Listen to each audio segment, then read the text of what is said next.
All right, today we are diving deep into a really pivotal moment in Irish history, the Anglo-Irish Treaty of 1921.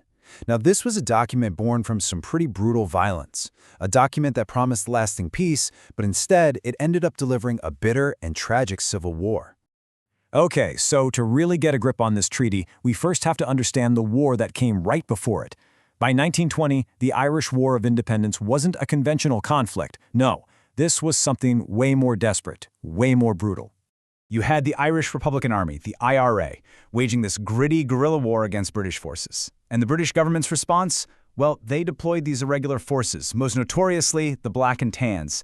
They got that name from their mixed police and army uniforms. Their job was basically to meet terror with terror.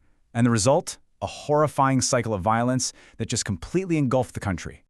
I mean, this slide, it really captures the entire conflict in one single tragic day. In the morning, you've got a targeted assassination campaign by the IRA, and then in the afternoon, a brutal, indiscriminate reprisal by the Black and Tans. This was the reality of the war, this constant cycle of attack and revenge, with ordinary people so often caught right in the middle. By the summer of 1921, both sides were pretty much at a breaking point. The IRA was running low on resources, while the British government was facing this immense international pressure. Its methods in Ireland were causing outrage both at home and abroad. It just became clear to everyone that a total military victory wasn't going to happen for either side, and that finally led to a truce on July 11th. So the fighting stops, and now we move to the negotiating table in London. And this is where we get to see how that brutal stalemate on the battlefield translated into an absolute diplomatic minefield for the Irish delegation.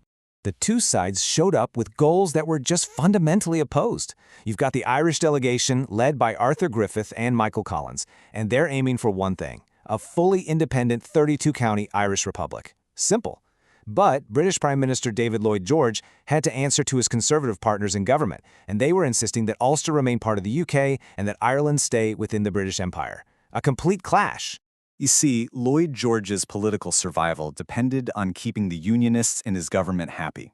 And to them, the IRA weren't political opponents. They were just a murder gang. So the very idea of negotiating felt like surrendering to terrorism. And forcing the Protestant majority counties of Ulster into a united Ireland, that was completely unthinkable to them. After weeks of grueling talks, it all came down to this moment.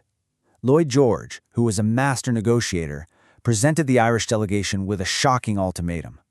He basically told them to sign the treaty as it was right then and there, or he would unleash an immediate and terrible war within 3 days. It was an incredible gamble. And the Irish negotiators, well, they felt they had absolutely no choice but to sign.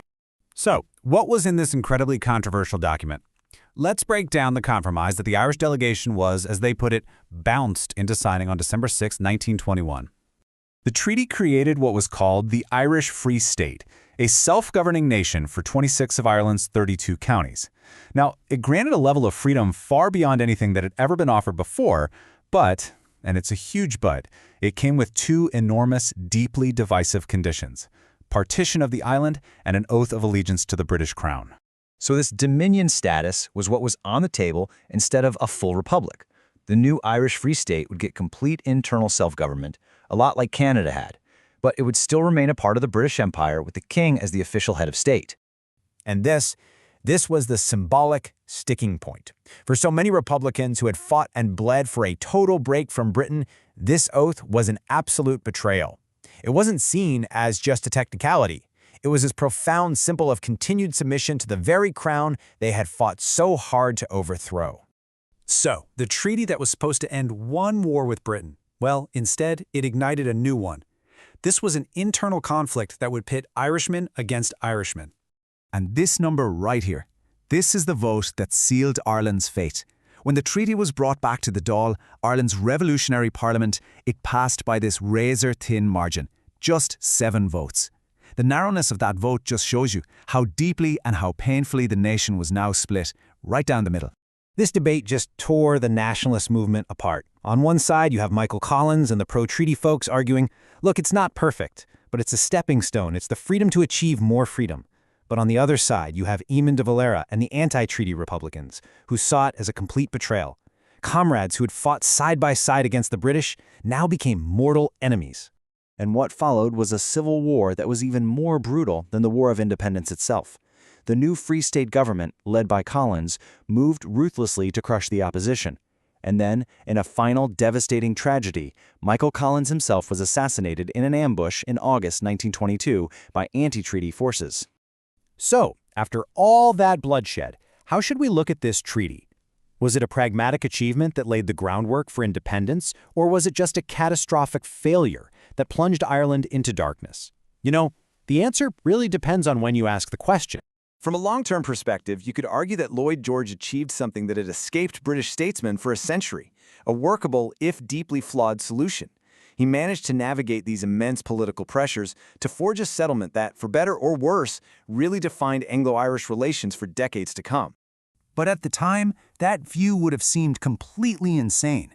In 1922, with the South engulfed in a vicious civil war and hundreds being killed in the North, the treaty looked like it had settled absolutely nothing. It seemed like it had only replaced one conflict with another, even more bitter one. And at the end of the day, because the treaty was a compromise, it was, by its very nature, unsatisfying to almost everyone. Hardline Republicans felt betrayed, Irish Unionists felt abandoned by Britain, and many British conservatives were just disgusted that the union with Ireland had been broken at all. Ultimately, the Anglo-Irish Treaty is this stark, powerful lesson in the brutal realities of history. It reminds us that the path to peace is almost never straightforward, and that compromise often comes at a terrible price. So, was it a deeply flawed peace? Or was it, given the impossible circumstances, the only peace that was ever truly possible? That's a question historians are still debating today.